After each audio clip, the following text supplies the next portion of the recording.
What is up, my fellow Chibits? Today, I'm here to bring all of you the first chapter review of 2016 for Boku no Hero Academia. This chapter, hype, for one reason alone, and that would be Dabi. Dabi, oh my god, what he did in this chapter when he straight up just knocked fucking Eraserhead out of the way.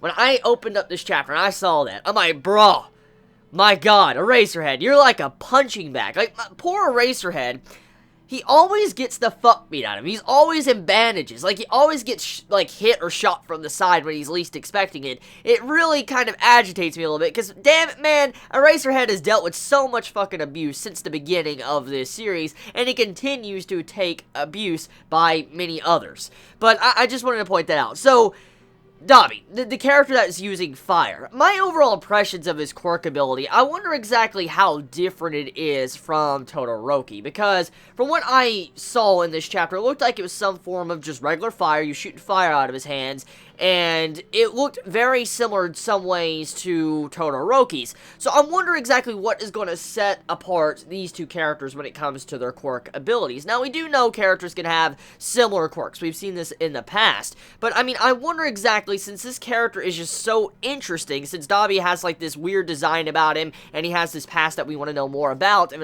also his connection to Shigaraki, it makes you wonder exactly, is his power going to be anything different from Todoroki, or is it going to be something else entirely with its own little gimmicks? I'm curious about that, just because of the way his quirk was kind of slightly introduced in this chapter. I mean, we know about it, but seeing it kind of firsthand against Eraserhead, it makes you wonder how different it is. Like, how does it exactly work compared to, like, some other quirk users we have seen? But enough of that. The main thing I want to actually talk about at this moment would probably be the ending part of this chapter. So Izuku, he's having his first real match popping up here. Like, he's going to be going up against his first real opponent. And this first opponent he's going up against is a person that has a strengthening quirk. For instance, they strengthen their body or their abilities to be able to hit a lot harder. This is a really good matchup for Izuku since it's someone that has a strengthening ability. And we know what type of ability, you know, Izuku has.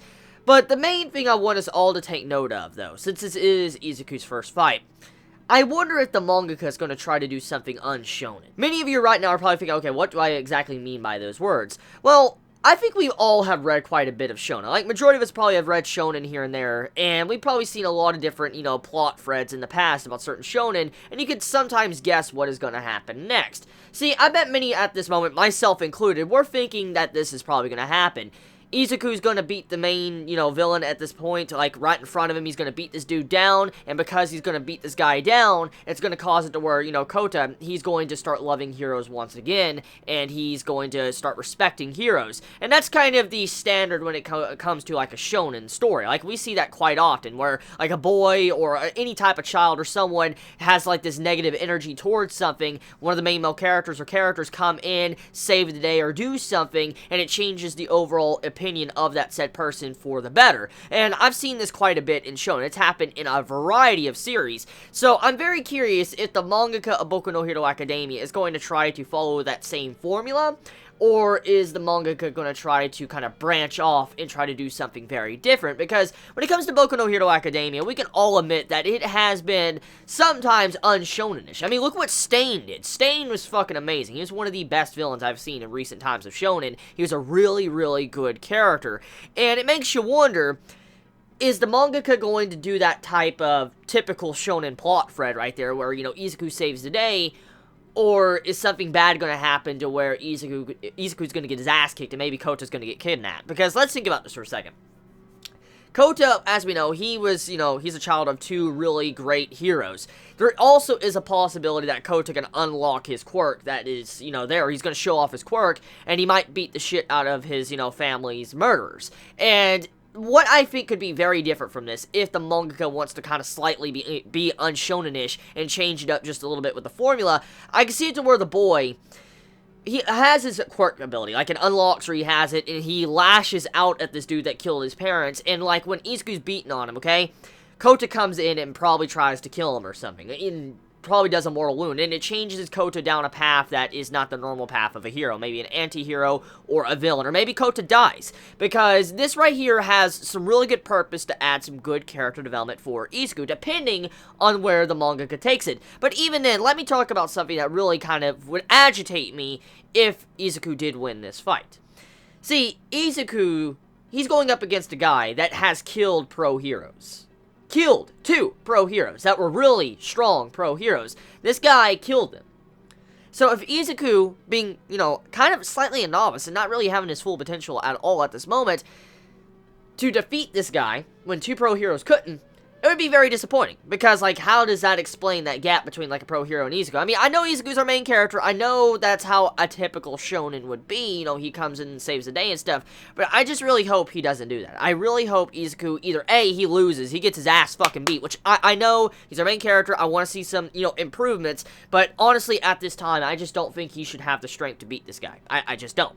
If he maybe could use, like, 15 to 20% of his power, maybe, but at this moment, I just don't think so. I just do not think it would be kind of logical to defeat this guy with Izuku, and so that leaves Kota. Now, will Kota unlock his ability and defeat the person that has defeated his parents?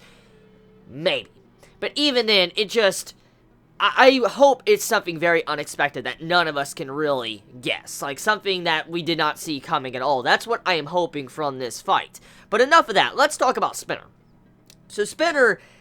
I gotta say, I love his entire design. I've actually neglected to talk about him a little bit, but Spinner's design that looks very similar to Stain, with the bandana, to the overall attire of his character, it's very similar to Stain.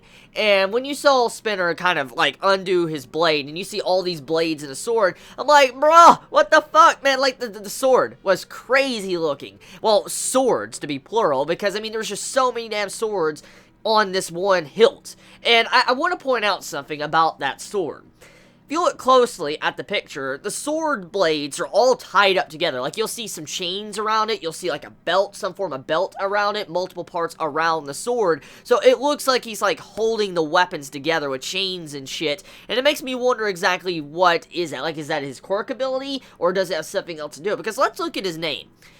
Spinner.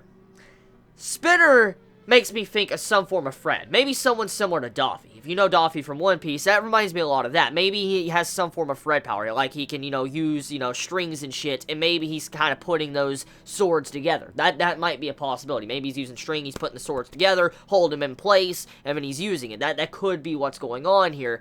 But Spinner so far, it seems like he's just kind of trying to be Stain. Like, it doesn't seem like he really has his own individual motive. It's like he's a character that is not going to have his own motives, his own desires, unless something unexpected happens and he learns something and he's like, oh god, I gotta do my own dream or goals or something. That'd be really cool. But at this time, from my impressions of Spinner, he has a really cool design with, his attire, even though it looks very similar to Stain. He's pretty much a ripoff.